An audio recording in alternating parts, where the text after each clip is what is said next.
먼저 오늘 성남기자클럽 간담회에 응해주신 윤창근 의장님께 깊은 감사드립니다.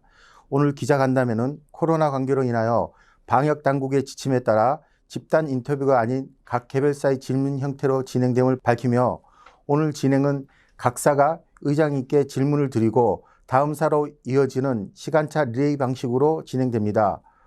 저는 오늘 사회를 맡은 성남시 기자클럽 회장 조종환입니다. 그럼 윤창근 의장님의 인사말로 오늘의 기자간담회를 시작하겠습니다. 윤창근 의장님의 인사 말씀 부탁드리겠습니다. 예, 반갑습니다. 우리 성남시 기자클럽 우리 관계사 여러분, 오늘 정말 성남시 의회에서는 매우 이색적인 형태의 인터뷰를 진행하게 되었습니다. 이렇게 많은 언론사들이 릴레이로 몇 가지 질문들을 나눠서 이렇게 하게 되었는데요. 이것도 하나의 코로나 현상이 아닌가 합니다. 이 코로나 때문에 우리 시민들 매우 힘들어하고 있고, 또 우리 성남시 의회는 이 코로나 위기를 극복하고 우리 성남 시민과 함께하는 의정활동을 하기 위해서 최선을 다하고 있습니다. 성남시 의회는 그렇기 때문에 코로나 극복을 위해서 여와 야가 협력해서 정말 의정활동을 펼치겠다는 여야 상호 상생 및 협치 협약을 맺은 바가 있고요. 그리고 코로나 극복을 위해서 성남형 뉴딜 제안특별위원회 활동을 하고 있습니다. 이 모두가 코로나 현상이다 이렇게 보셔야 될 것 같습니다. 또한 이 코로나 위기 속에서 대면 활동이 힘들기 때문에 지금 현재 우리가 인터뷰를 하고 있는 이곳인 미디어 소통방을 만들었습니다. 일명 미소방이라고 합니다. 이곳에서 촬영된 모든 영상이 우리 시민들과 비대면으로 접촉할 수 있는 그런 SNS 홍보 활동을 주로 하는 공간이 되겠습니다. 뿐만 아니라 시민에게 듣다라는 코너를 만들어서 시민의 목소리를 직접 듣는 의정활동을 하고 있습니다. 코로나로 힘든 상인들의 목소리를 들었고요. 그다음에 코로나로 힘든 프리랜서 강사님들의 목소리를 들었고요.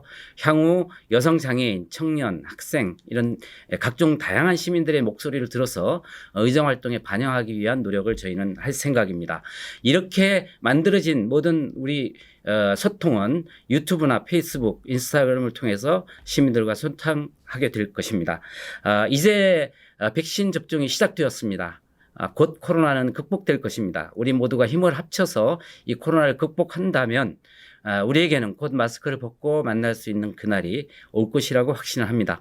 저희 성남시 의회 34명 의원 모두는 마스크 벗고 시민들과 만날 수 있는 날을 기대하면서 늘 시민과 함께 시민만을 위해서 노력하는 성남시 의회가 되도록 노력하겠습니다. 시민 여러분 늘 건강하시고 행복한 나날 보내시기 바랍니다. 고맙습니다. 네, 이어서 내일을 여는 조효일 대표기자님의 의료보건 정책에 대한 질문이 있겠습니다. 네, 안녕하십니까. 내일을 여는 신문 조효일 기자입니다. 의장님께 질문 드리겠습니다. 지난 1년 동안 코로나로 인한 팬데믹 상황에서 그나마 성남 시민들이 안심할 수 있었던 것은 성남시 의료원이 있었기 때문인 것 같습니다. 시 의료원은 시민들의 의료 서비스 제공을 위해 운영되기 때문에 적자 상황이 불가피하다고 생각합니다. 시 의료원이 적자를 최소화하고 시민들과 함께 지속적으로 유지할 수 있는 성남시 의회 차원의 방안이 있다면 무엇인지 궁금합니다. 예, 조효일 기자님 반갑습니다. 지금 말씀하신 것처럼 코로나 위기 속에서도 성남 시민이 안심할 수 있는 것은 바로 성남시 의료원이 있기 때문입니다. 이 성남시 의료원은 시민이 시작을 해서 시민이 만들어낸 공공병원입니다. 이 코로나 위기 속에 더욱 빛을 발하고 있는데요. 성남시 의료원은 정부에서 지정한 코로나19 거점 전담병원입니다. 지금 140병상 정도를 이 코로나 환자들을 위한 병상으로 지금 사용을 하고 있습니다. 무엇보다도 이 공공병원으로서 이 코로나를 극복하는 데 중요한 역할을 하고 있는데요. 이렇게 하다 보니까 성남시 의료원이 적자는 좀 불가피한 면이 있습니다. 이 적자 문제에 대해서는 저는 두 가지로 좀 생각을 하고 싶습니다. 첫 번째는 공공의료원이기 때문에 또 코로나 전담병원이기 때문에 겪을 수밖에 없는 적자, 이 부분은 정부에서 병상 손실보상금을 정부에서 지급을 해줍니다. 그래서 다소나마 보건복지부의 병실 손상보상금이 우리 이 적자를 해결하는 데 좀 도움이 될 것 같고요. 그다음에 두 번째는 성남시 의회가 시민들에게 양질의 공공의료 서비스를 제공하는 곳 아닙니까? 사실은 양질의 공공의료 서비스를 제공하기 위해서 필요한 것은 훌륭한 의료 시설이 필요한 거고요. 또 훌륭한 의료진이 필요한 겁니다. 이런 노력이 아직 마무리가 된 상태가 아니기 때문에 아직은 성남시 의료원이 시민들에게 크게 사랑받고 있지 못한 문제도 있습니다. 그래서 성남시 의료원은 정말 훌륭한 의료기기와 병실을 갖추고 있음에도 불구하고 아직 이 의료진이 충분히 확보되지 않은 부분이 있어서 당분간은 그런 노력들이 더 필요할 것이라고 봅니다. 그럼에도 불구하고 공공의료원의 적자는 사실은 좀 다른 그 발상을 가지고 바라봐야 된다 이렇게 생각을 하는데요. 뭐냐 하면 사실은 이익을 영리를 목적으로 하는 병원이 아니기 때문에 우리 서민들을 위한 공공의료를 하는 기관이기 때문에 향후에 적자를 볼 수 있는 부분에 대해서는 우리가 감수해야 될 몫이 있다 이렇게 생각을 합니다. 뭐 예를 들자면 성남의 탄천운동장이나 기타 종합운동장 이런 것을 운영하는데도 뭐 연간 한 200억 정도가 돈이 듭니다. 그 탄천운동장을 운영하는 것조차도 사실은 성남 시민들의 건강권을 미리 보장하고 시민들의 어떤 그 생활 체육이나 이런 것들을 보장하기 위해서 시에서 재정을 투입해서 하는 것인데 거기에 투자되는 돈은 적자라고 하지 않습니다. 마찬가지로 공공의료기관에 투자되는 이런 비용들이 그걸 적자라고 표현하기는 좀 애매한 상황이 있습니다. 그래서 어쨌든 그럼에도 불구하고 성남시 의료원은 양질의 의료 서비스를 제공하고 최대한 적자가 덜 날 수 있도록 합리적인 운영이 될 수 있도록 저희 의회에서 잘 견제하고 감시하고 좋은 방향으로 갈 수 있도록 그렇게 노력하겠습니다. 네, 답변 감사합니다. 다음 질문 드리겠습니다. 현재 코로나 백신 접종이 진행 중입니다. 혹시라도 있을지 모를 부작용으로 인한 사고에 대해 성남시의회 차원의 대책은 무엇인지 궁금합니다. 예, 성남시가 지금 이제 드디어 코로나 백신을 접종하기 시작했죠. 현재는 75세 이상 그리고 시설에 들어가 있는 어르신들, 필수 종사자 이런 분들에 대해서 백신을 접종을 시작을 했습니다. 사실은 이 백신이 부작용이 있을까라는 거에 대해서는 모두가 사실은 근심이 많죠. 지금 저희가 접종한 비율을 보면 현재까지 한 18,000여 명 접종을 지금 했고요. 이제 앞으로 65세 이상 어르신들에 대해서는 이제 5월 달부터 접종을 하게 됩니다. 지금까지 접종을 하고 있는 거는 이제 아스트라제네카로 접종을 하고 있고 앞으로 65세 이상은 화이자로 접종을 하게 됩니다. 지금 현재까지 아스트라제네카로 접종을 하면서 생기는 부작용이 이제 나름대로 자료가 나와 있는데요. 우선 이 아스트라제네카가 최근에 4월 5일 날 부작용 문제로 좀 중단이 됐다가 4월 12일 날 다시 접종이 재개가 됐는데요. 크게 문제가 없다는 방역 당국의 판단에 의해서 이 접종을 다시 시작하게 됐는데요.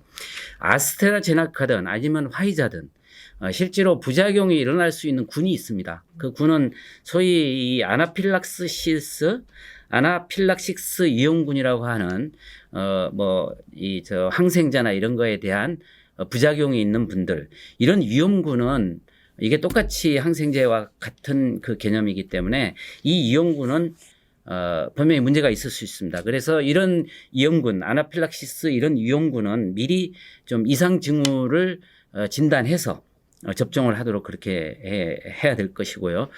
나머지 건강하신 분들은 그냥 접종을 해도 크게 문제가 없다고 보는데 최근에 그 성남시에 접종을 해서 생긴 부작용 사례를 좀 보면 사망자가 한 명 있었습니다. 이 아스트라제네카로 했는데 사망자가 한 명 있었고요.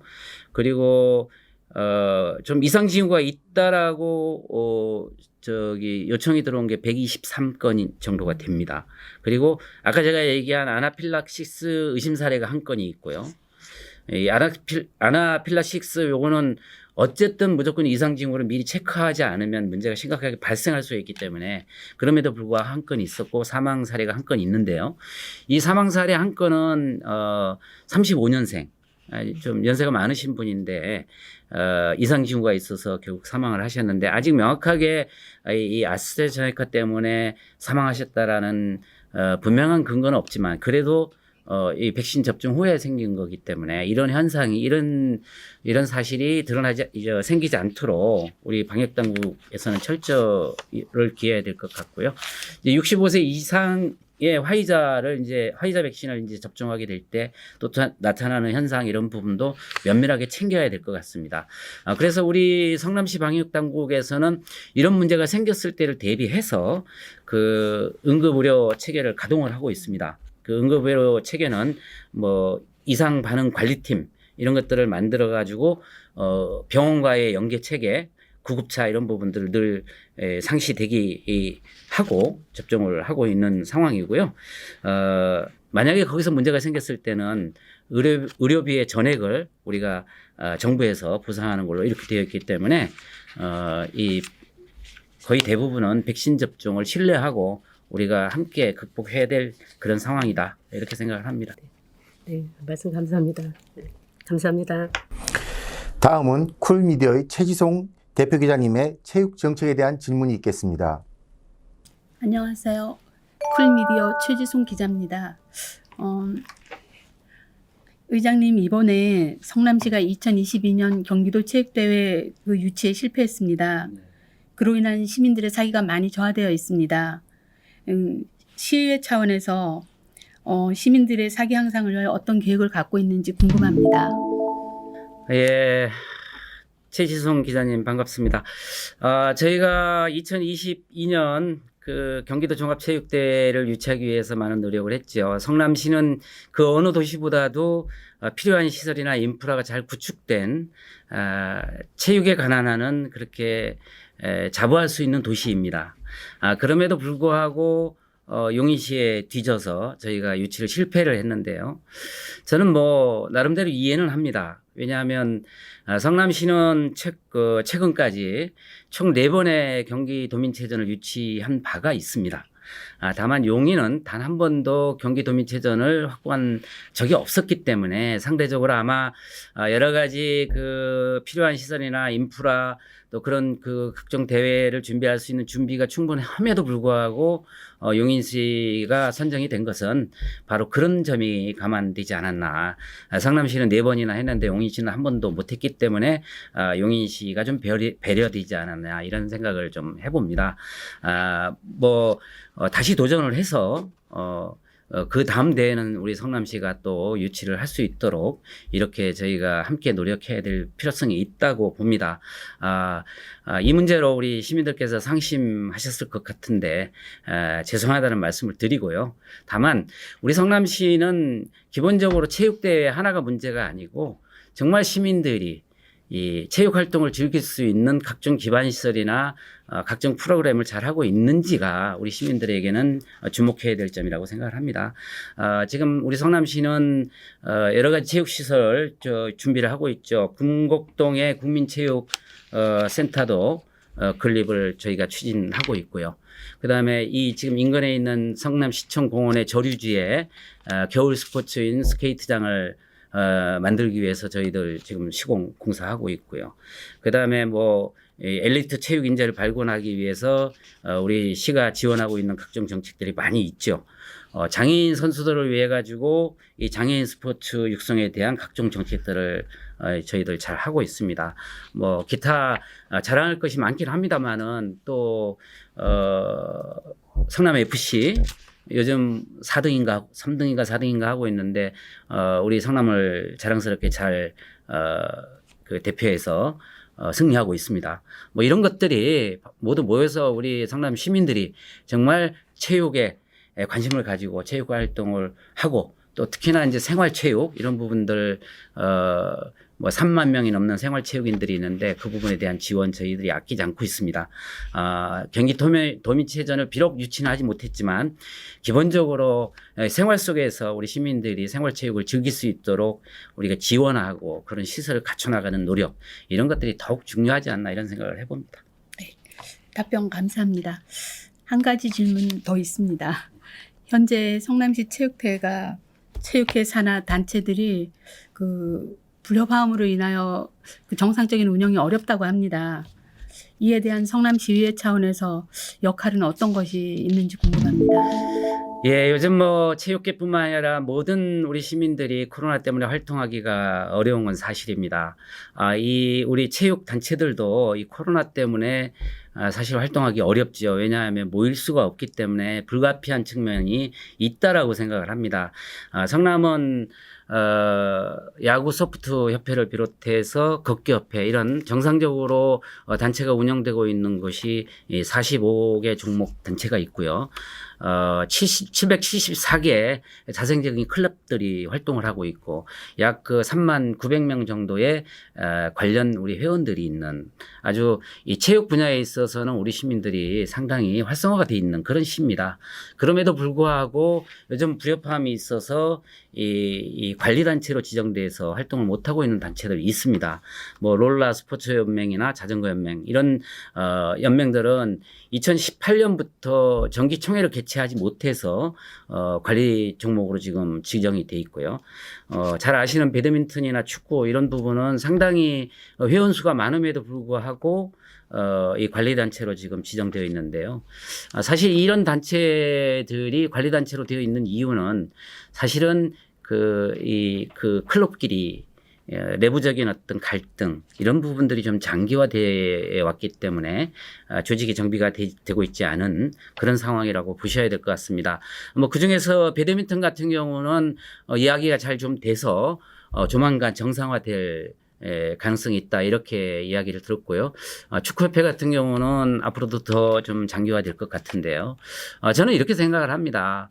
정말 이런 종목 단체의 리더를 해주시는 우리 그 임원진들은 정말 사심을 버리고 그 어떤 그 단체의 기득권을 확보하기 위해서 너무 이해관계 가지고 난 다투지 않았으면 좋겠습니다. 왜냐하면 그런 단체들에 소속되어 있는 수많은 회원들이 바라는 것은 결코 상부에서의 어떤 불협화음이나 이해관계가 저는 아니라고 생각합니다. 그런 부분에 대해서 우리 지금 성남시 체육회가 갈등을 조정하기 위한 노력을 잘 해주고 있다고 저는 믿고 있고요. 저희 역시도 그 갈등을 조정할 수 있도록 성남시 의회도 노력을 할 생각입니다. 회장님 답변 감사합니다. 예, 고맙습니다. 의장님께 제가 문화, 경제, 정책에 관하여 3가지 정도 질문드리겠습니다. 성남시립박물관 건립에 따른 자료 부족으로 성남시립박물관이 유명무실한 박물관으로 전락할 수 있다는 우려의 목소리가 나오고 있습니다. 이에 대한 성남시 의회 차원의 대책은 무엇이 있는지요? 자료 부족으로 혹시나 부실해지지 않을까 이렇게 질문을 주셨는데요. 사실은 역설적이게도 그렇기 때문에 박물관의 역할은 매우 중요합니다. 실제로 그 도시의 문화의 질을 평가하는 기준이 박물관이 얼마나 있느냐가 매우 중요한 요소이기도 합니다. 박물관의 역할이 매우 중요한데요. 지금 이제 자료 부족, 그로 인해서 박물관이 부실화되지 않을까 이렇게 걱정하시는 거 당연히 저는 걱정해야 된다고 봅니다. 성남에서 각종 지금까지 사례를 보면 매장 문화재 중에 출토된 게 10,000점 정도 됩니다. 그 10,000점 중에서 2014년부터 출토된 그 매장 유물을 저희 이 박물관에서 확보를 하기 위한 노력을 하고 있는데요. 그나마도 박물관이 있기 때문에 그런 것들을 확보하려고 하는 노력을 하고 있는데요.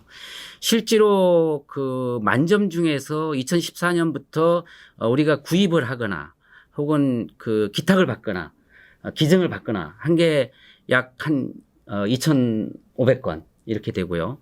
이 판교를 개발하면서 매장 유물들이 나온 게 있는데요. 그게 한 6,000점 정도 됩니다. 그 중에서 지금 우리 박물관에서 확보를 해온 게 4,751점을 막 떼를 쓰다시피 해가지고 전부 수거를 해서 현재는 그렇게 그 수집한 유물들을 개방형 수장고에다 보관 중입니다. 이 박물관이 정상적으로 큰 박물관이 없다 보니까 개방형으로 우리가 어딘가에다가 그 창고를 만들어 놓고 지금 그 보관을 하고 있는 중인데요. 이제 그렇게 보면 수많은 매장 유물이 나왔음에도 불구하고 박물관이 제대로 역할을 못했기 때문에 그거를 이 수장고를 갖추거나 이러진 못했는데, 그래도 최근에 2014년 이후에 꾸준히 그런 이 유물들을 확보하고 기증받고 기탁받고 돈 주고 사고 이렇게 해가지고 상당히 많은 부분을 확보를 해놨습니다. 이제 박물관이 만들어지면 그런 유물들이 그 박물관에 그 수장될 수 있도록 그렇게 될 거기 때문에 상당히 내용을 갖춘 그런 박물관으로 저는 탈바꿈할 것이다, 이렇게 확신을 하고요. 또 사실은 이 박물관에 정말 우리나라에서 국보급 유물이 좀 비치가 되는 게 필요한데요. 과거 그 태평동에 법륜사라고 있었습니다. 그 법륜사의 탱화 2점이 거의 국보급인데요. 신중도, 감로도 이런 그 국보급 유물이 있는데, 요 유물은 지금 박물관이 만들어지지 않았음에도 불구하고 우리 저 박물관 팀에서 노력해가지고 그걸 확보를 해서 소유권까지 성남시가 지금 이전받아서 박물관이 만들어지면 아마 거기에 전시를 하게 될 것입니다. 그럼에도 불구하고 우리 시가 미처 소유권을 이전받거나 하지 못하는 유물들 많이 있을 수 있습니다. 그런 유물들에 대해서는 박물관이 생기면 그 박물관의 임대 형태로든 어떤 형태로든지 간에 전시를 해서 이것이 바로 성남에서 출토된 유물이라는 것들을 시민에게 홍보할 수 있는 그런 박물관으로 만들어갈 계획입니다. 그런 박물관으로 만들어가기 위해서 성남시가 조직을 박물관 팀까지 만들어서 이 박물관을 관리하고 있다는 점 말씀드리고, 그 박물관에 종사하고 있는 우리 학예사 분이 3분인데 아주 대단히 우리나라에서는 아주 그 전문성을 갖춘 학예사들이기 때문에 저는 이 박물관이 성남의 1공단에 만들어지면 이 박물관이 시민들에게 사랑받는 공간으로 그렇게 탄생할 것이다, 저는 그렇게 확신을 가지고 있습니다. 네, 알겠습니다. 경제정책에 관한 질문 좀 드리겠습니다. 성남시가 기존 사용하고 있는 보일러에서 친환경 보일러로 교체하면 보일러 교체 비용 중 20만 원을 지원하고 기초생활수급자 및 저소득층에는 60만 원을 지원하고 있습니다. 그 효과와 진행 현황을 성남시 차원에서 점검해 보신 적이 있는지요? 예, 이 친환경 보일러 교체 정말 매우 중요합니다. 이 탄소 중립 시대로 가고 있는 2050년까지 탄소 제로 시대로 가야 되는데요. 그 중에 매우 중요한 역할을 하는 것이 이게 바로 친환경 보일러가 될 것입니다. 이 보일러에서 나오는 질소화합물이 바로 대기오염을 시키는 주범인데요. 그 질소화합물의 배출을 친환경 보일러는 88% 정도를 줄인다고 합니다. 저감시킨다고 합니다. 그렇게 될 뿐만 아니라 에너지 효율도 높여가지고 적은 에너지로 열량을 높일 수 있는 그런 친환경 보일러이기 때문에 실제로 탄소 제로로 가는 어떤 이 기후변화 위기 속에서의 매우 중요한 것이 이 친환경 보일러라고 할 수 있는데요. 뭐 보일러 한 대 80만 원 정도 하는데 일반에는 20만 원 정도 지원을 하고 기초 서민들에게는 60만 원 정도를 지원하는데요. 실제로 지금까지 사례를 보면 2017년부터 의무적으로 이거 이제 하게 돼 있어 현재까지 오고 있는데요.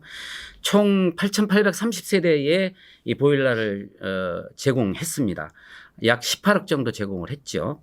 그리고 올해만 해도 2,194세대의 친환경 보일러를 제공할 계획이고 예산은 약 4억 5천 정도가 책정이 이미 지급이 됐다고 알고 계시면 되겠습니다.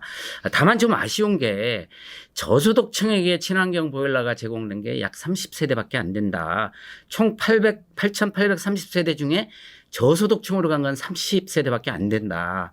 이 문제는 조금 우리가 고민해 봐야 될 지점이라고 봅니다. 왜냐하면 실제로 80만 원짜리 중에 60만 원을 제공함에도 불구하고 저소득층은 그 20만 원이 없어서 이걸 신청하지 않는 게 현실이고요. 또 이 저소득층들은 대부분 임대 세대에 살고 있기 때문에 집주인하고의 관계도 있고 또 그런 문제 때문에 저소득층에서 이 친환경 보일러를 요청하지 않아서 설치가 안 되는 사례가 있습니다. 저는 이게 안타깝게 생각을 하고요.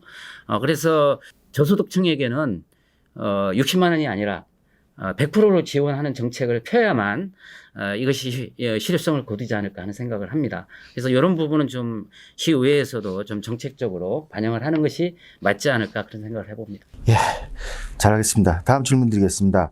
성남시가 성남산업단지 제조혁신 신산업 융복합지로 거듭난다고 3월 29일 발표하였습니다.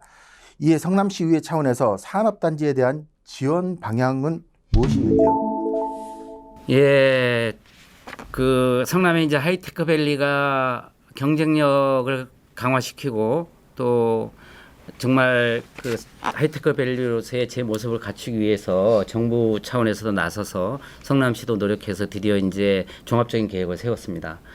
실제로 하이테크밸리에 있어서 핵심은 세 가지입니다. 첫 번째는 제조업 중심으로 몰려있는 하이테크밸리가 이 제조혁신을 통해 가지고 어떻게 기업체들이 활성화되고 유지될 것인가 하는 제조혁신의 문제가 있을 것입니다. 그 부분은 과거 전통 방식도 있겠지만은 이제는 제조산업도 AI나 최첨단 산업을 접목한 그런 제조혁신이 되어야 될 것입니다. 그런 거를 위해서 하이테크밸리 단지 내에 공동으로 연구할 수 있는 연구시설을 갖추고 또 공동으로 실험할 수 있는 실험장도 갖추고 이런 것들을 지원하는 그런 것들이 주요한 부분이 될 것 같고요.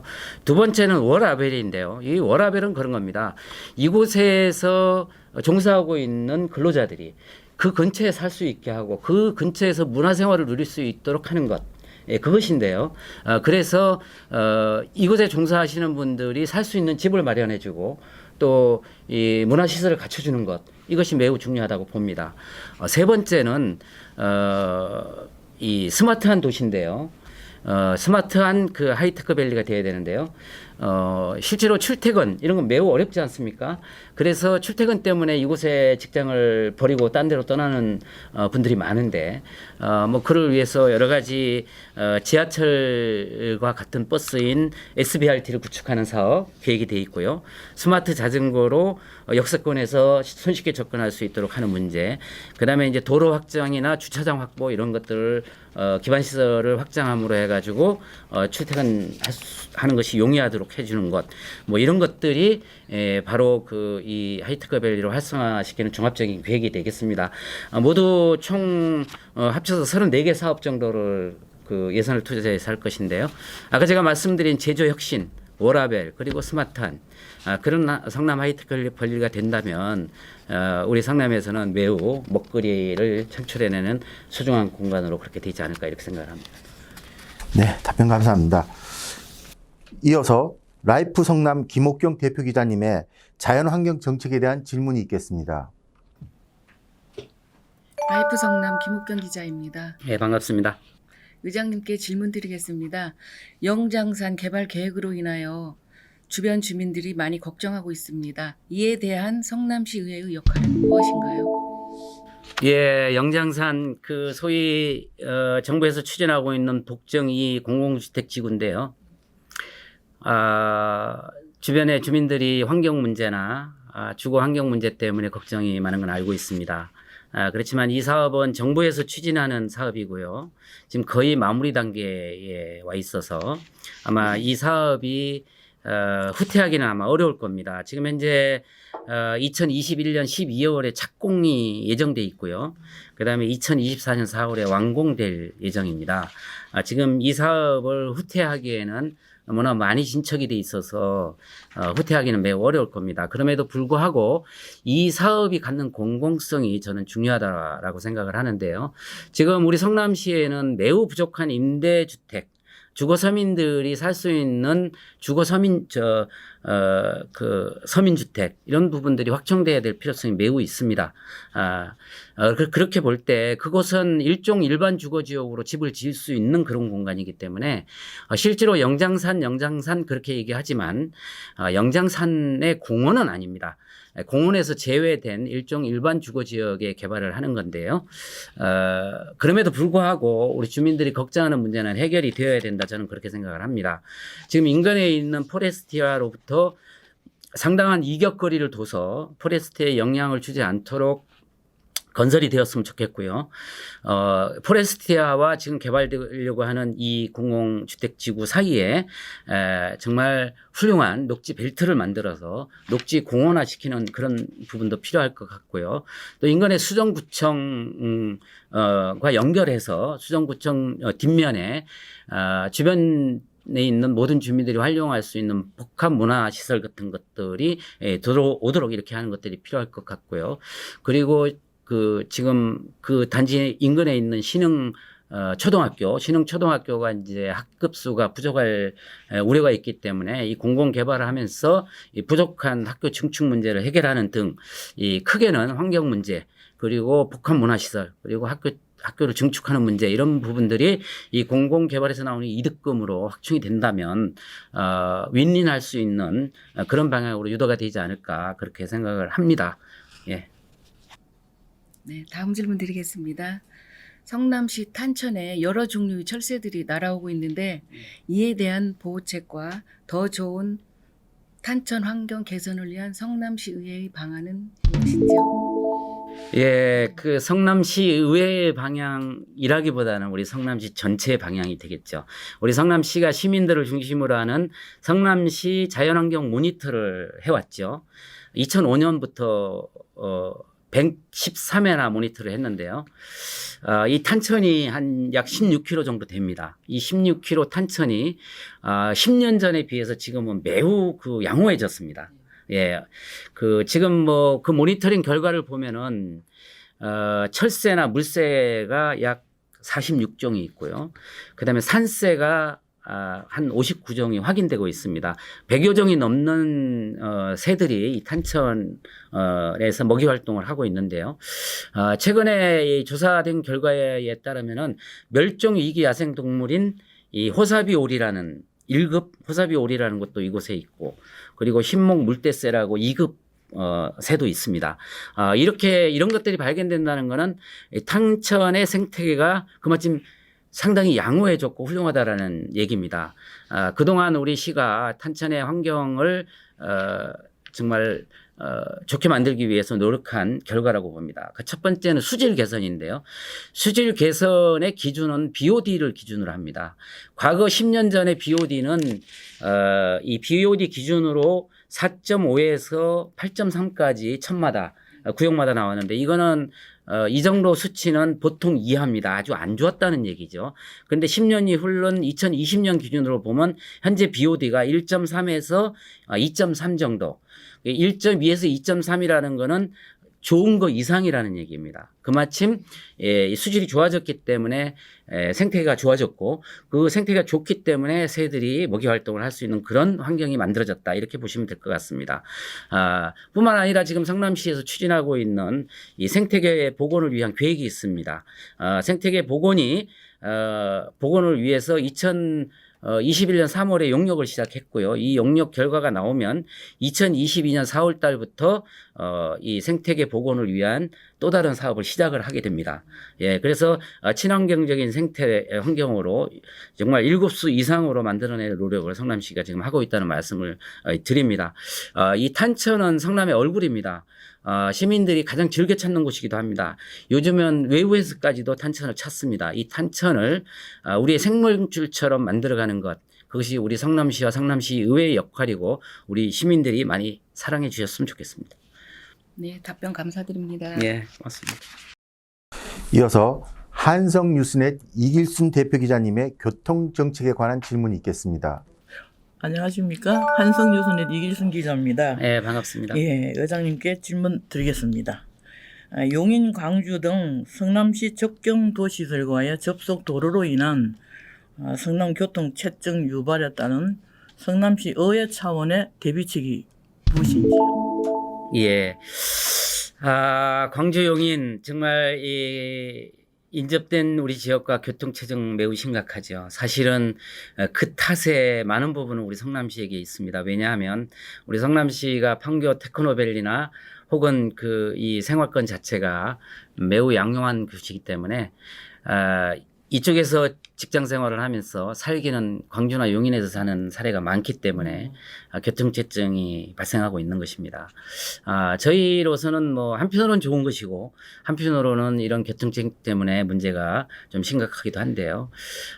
좀 구체적으로 좀 문제가 되는 부분을 중심으로 좀 말씀을 드리면 우선 광주가 제일 심각한데요. 광주와 성남을 오고 가는 인접 그 시군, 광주 용인을 오고 가는 인접 시군과의 교통량을 보면 하루 약 61만 대가 성남을 나오고 있습니다. 이 중에서 22만 대가 광주에서 오는 경우인데요. 광주가 약 35%를 광주에서 오는 유입되는 차량입니다. 대부분 국지도 57호선, 광주 성남도로 여기가 많이 그 교통체증이 일어나고 있는데요. 하루 평균 광주에서 이 국지도 57호선을 이용하는 게 7만 4천 정도 차량 대수가 지금 이동을 하고 있습니다. 뭐 거의 평균 속도 20km로 혼잡할 때는 그 이상을 달릴 수 없는 그런 구간입니다. 그래서 이 광주 성남을 잇는 국지도 57호로 해결하기 위해서 성남시와 광주가 협의를 했죠. 2019년에 이미 협의를 했는데요. 그래서 그거와 관련된 57호 국지도 57호선 교통 개선 대책 수립 및 사전 타당성 연구 용역을 2020년에 7월 달에 이제 성남시하고 그 광주하고 했습니다. 그 결과에 따라서 어떻게 이걸 차량 혼잡을 해결할 수 있을까라고 하는 거에 대한 우선 교통 체계 개선, 뭐 신호 체계랄지 교통 구조 개선이랄지 혹은 버스 운영 체계를 어떻게 개선할까? 또 도로는 조금 더 어떻게 넓히거나 개선할까 이런 고민들을 하고 있는 거고요. 그보다 더 근본적인 대책으로 국지도 57호선이 아니라 그쪽으로 연결되는 철도 노선을 고민하고 있습니다. 그 고민이 뭐냐면은 현재 그 연장 모란에서 판교로 연장 계획하고 있는 8호선인데요. 이 8호선을 광주까지 연결하는 것도 고민 중으로 있습니다. 이 부분에 대해서는 성남시와 용인시가 앞으로도 지속적인 협의가 좀 필요할 것 같고요. 그다음에 용인시와의 접속도로 문제인데요. 용인시는 주로 이제 용서 고속도로, 용인과 서울을 잇는 고속도로가 좀 문제인데요. 이 문제는 매우 사실은 해결하기 어려운 그런 난제를 가지고 있습니다. 그래서 최근에 나오는 이야기가 이 서울 도시철도, 서울 지하철 3호선을 성남, 용인, 수원으로 연결하는 것이 논의가 되어 왔죠. 그런데 이 서울 3호선은 소유가 서울입니다. 그래서 이 서울의 요구에 부응하지 않으면 성남이나 용인이나 수원이 원해도 불가능하죠. 그래서 서울에서 요구하고 있는 것이 이 연장 노선에 필요한 차량 기지를 어디다 둘 것이냐를 요구하고 있죠. 그 차량 기지가 약 6만 평 정도가 필요한데요. 그 6만 평을 확보하는 것이 성남이냐 용인이냐 수원이냐에 따라서 그 연결 노선이 만들어질 건데요.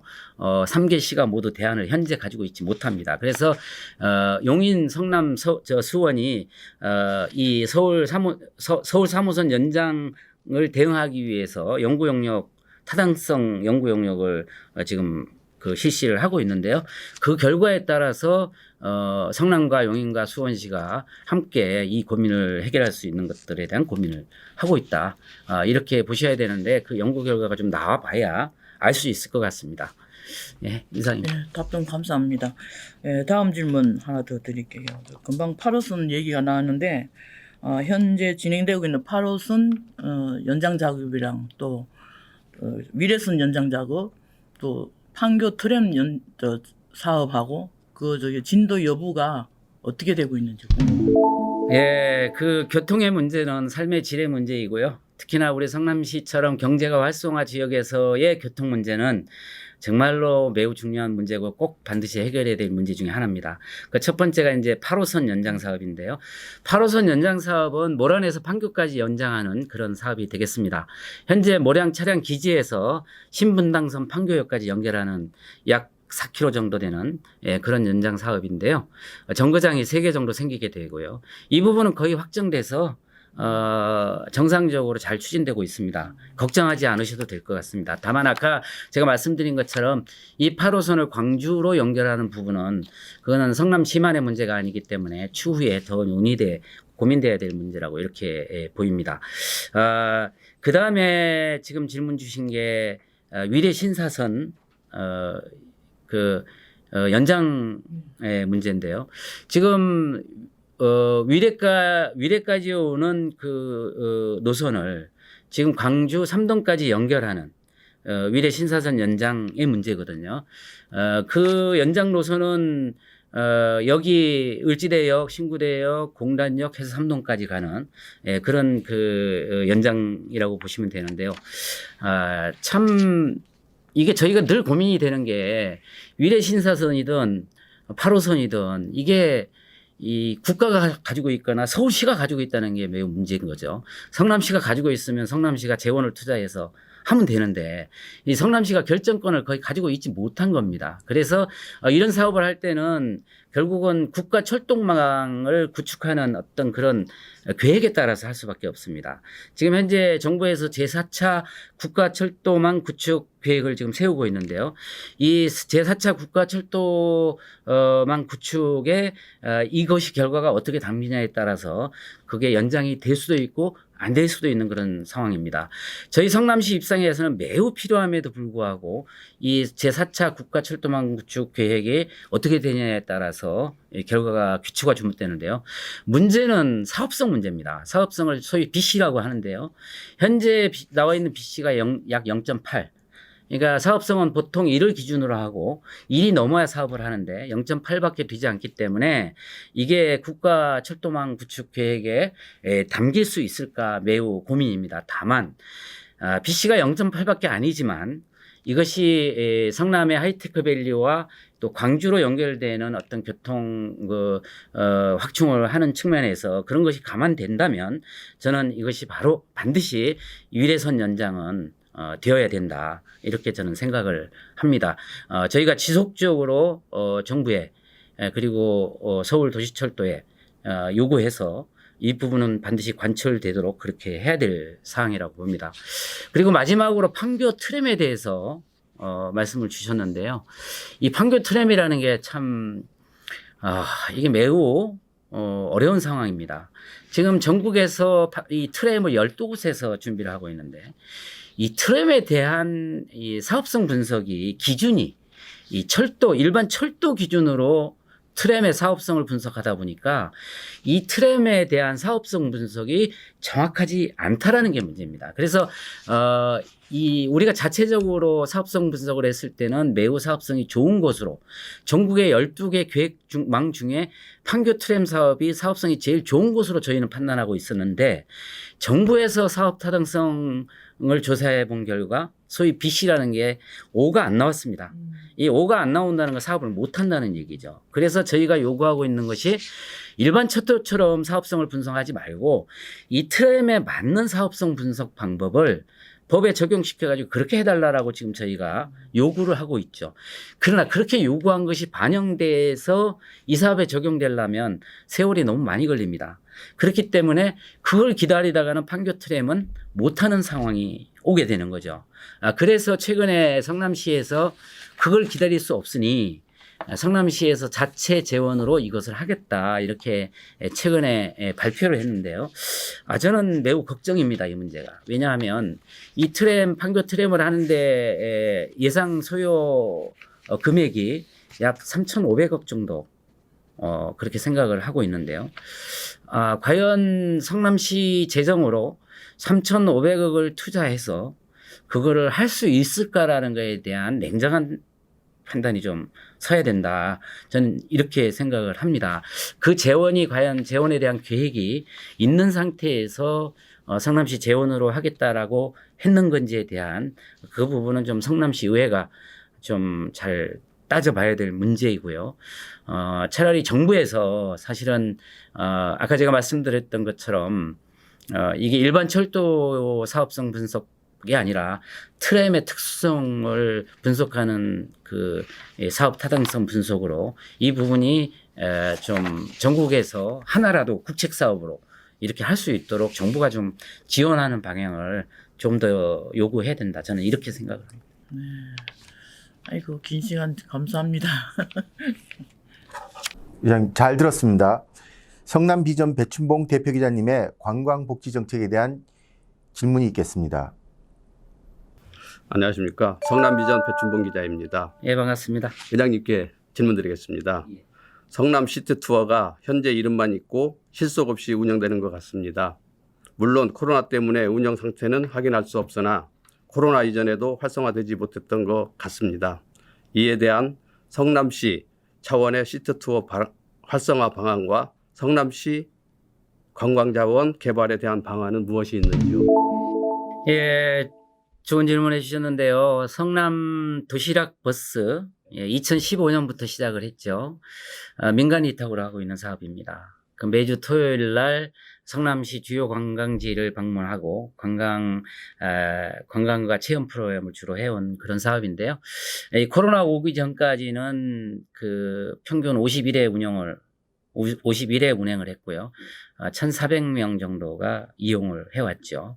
뭐 아까 말씀 주신 것처럼 그렇게 크게 활성화는 되지 않았지만 성남 도시락 버스가 사실은 시작이 절반이라고 우리 성남의 관광을 활성화시키는 데 기여를 해온 것은 사실입니다.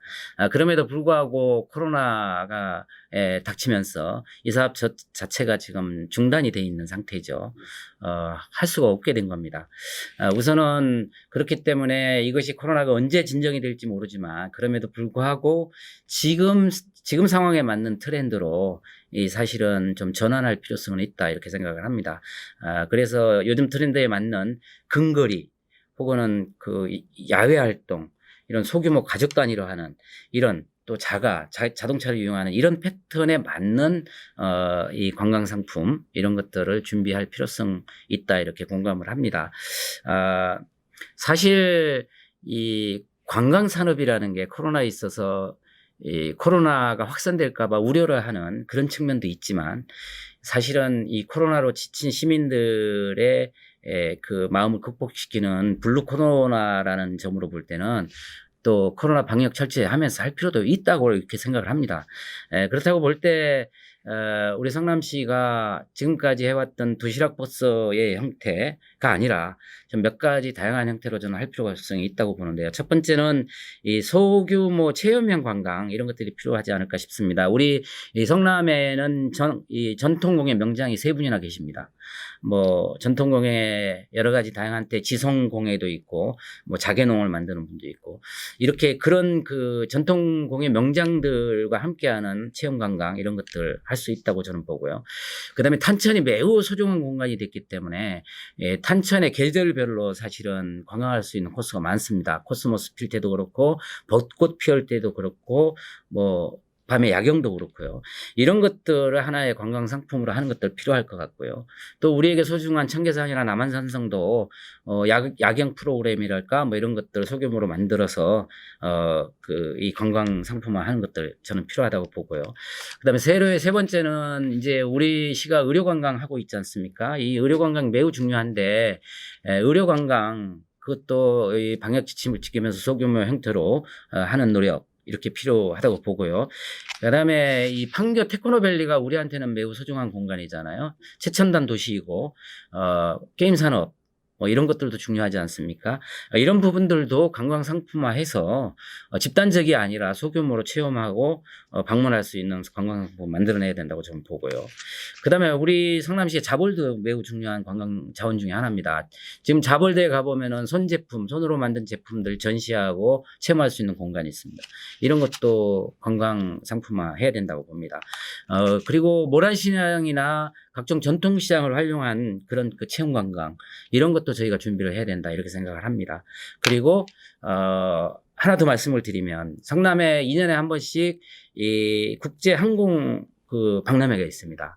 한 20만 명이 넘게 짧은 시간에 몰려오는데요. 그것도 관광 상품화 해야 된다고 봅니다. 이게 비행장에서 하는 행사이긴 하지만 성남 시내에 엄청난 피해를 주고 있는데 그것을 역효과보다는 긍정적인 측면으로 관광 상품화해서 20만 명이나 몰려오는 그 외지인들을 우리 관광상품화할 수 있도록 고민하는 그것이 필요하다고 봅니다. 그래서 최근에 우리 동료 우리 강현수 의원께서 이와 관련되는 조례를 발의하기도 하셨죠. 그래서 이런 부분들 제가 지금 크게 한 6가지 말씀드리는데 이런 것들로 보완하는 것이 필요하다고 보고 코로나가 극복된다 하더라도 이것은 역시 고민돼야 될 부분이라고 봅니다. 특히 올해는 광주 사태가 생긴 지 50년 이제 다 된 해 아닙니까? 이 광주 사태가 갖는 의미는 실제로 대한민국의 도시 재개발 1단계로 시작한 그런 1단계 도시 재개발이라고 하는 그런 부분들이 있기 때문에 전국적으로 도시 개발에 관심을 갖는 많은 이 부분이 있을 겁니다. 관광이라는 게 꼭 꽃 구경하고 뭐 문화상품, 문화 시설 하는 것이 관광은 꼭 저는 아니라고 생각하고요.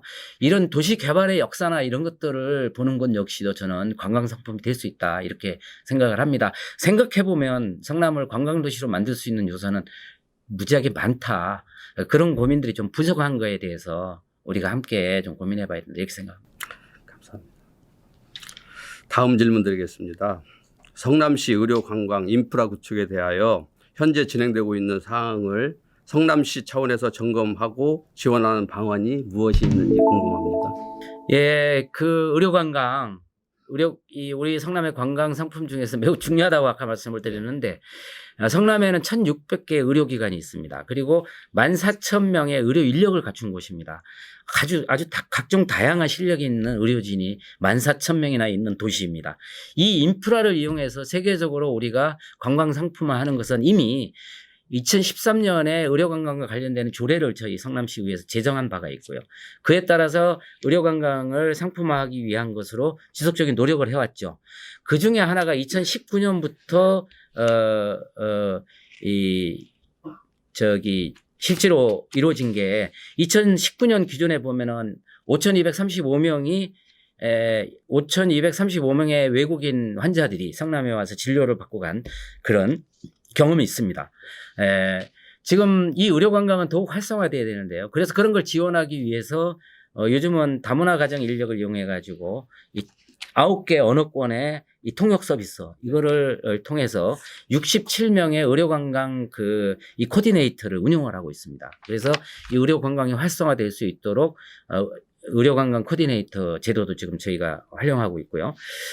최근에 이제 2018년부터 저희가 하고 있는 것 중에 매우 의미가 있는 것이 전국의 지방자치단체의 최초로 의료관광 컨벤션을 실시했습니다. 이 의료관광 컨벤션은 매우 중요한데요.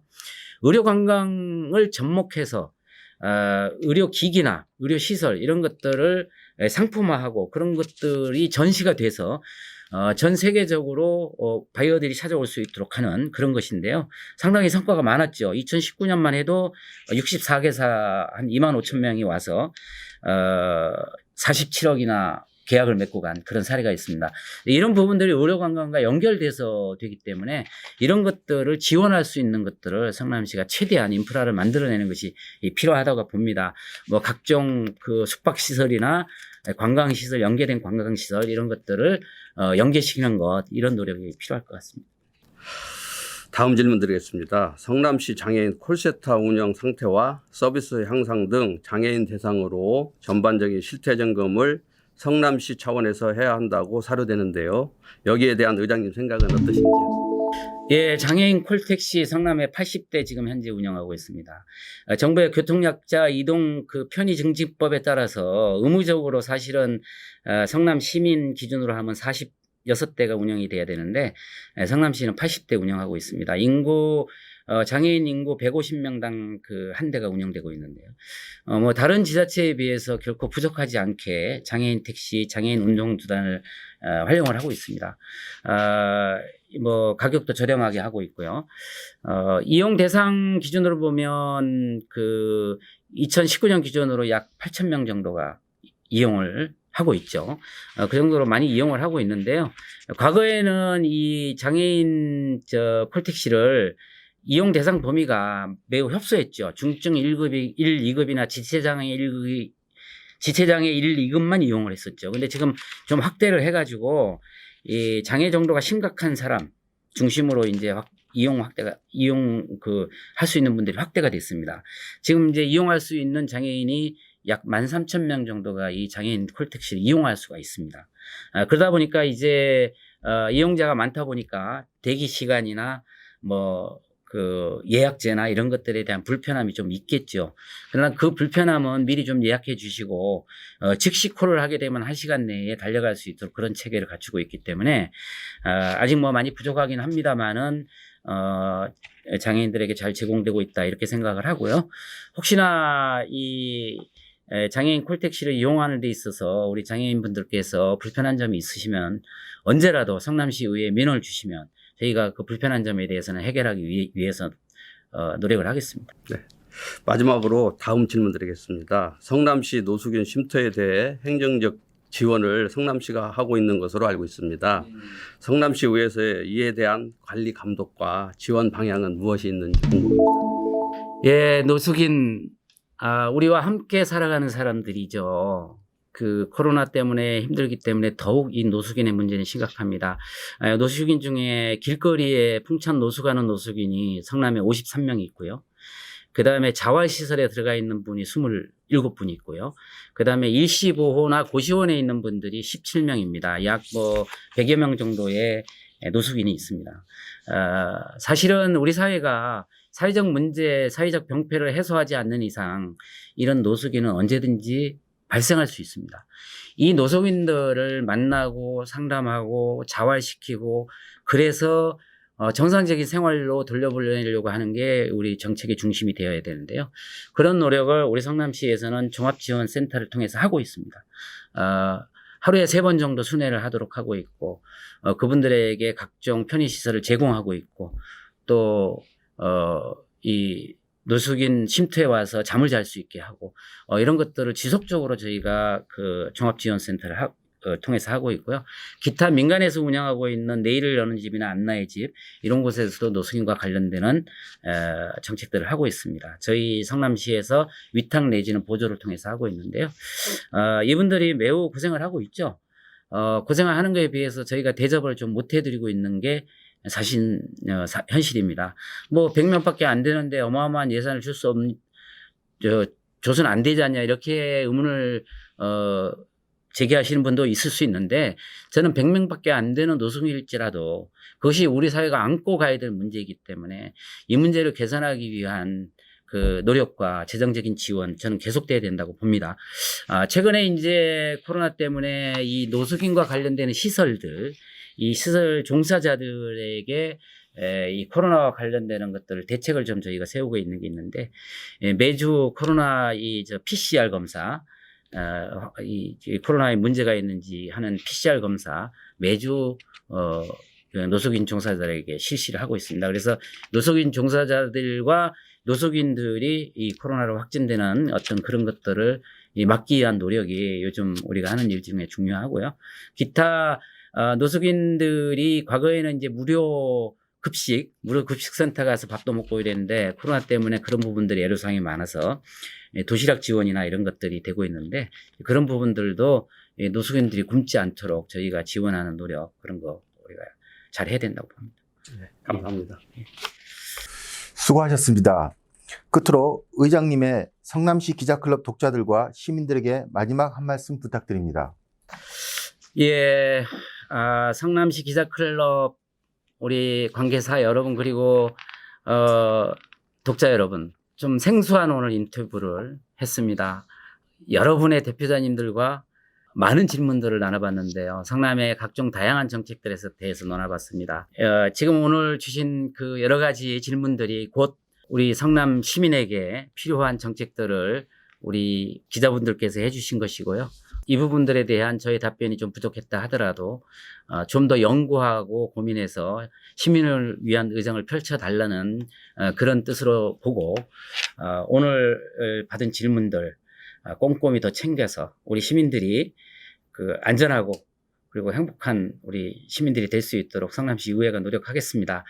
올해는 성남시 의회가 개원한 지 30년입니다. 이 30년 지나간 30년을 되돌아보고 앞으로 다가오는 30년을 준비하면서 오로지 성남 시민만을 보고 가겠다는 말씀을 드리겠습니다. 고맙습니다. 장시간 의장님 답변 감사드립니다.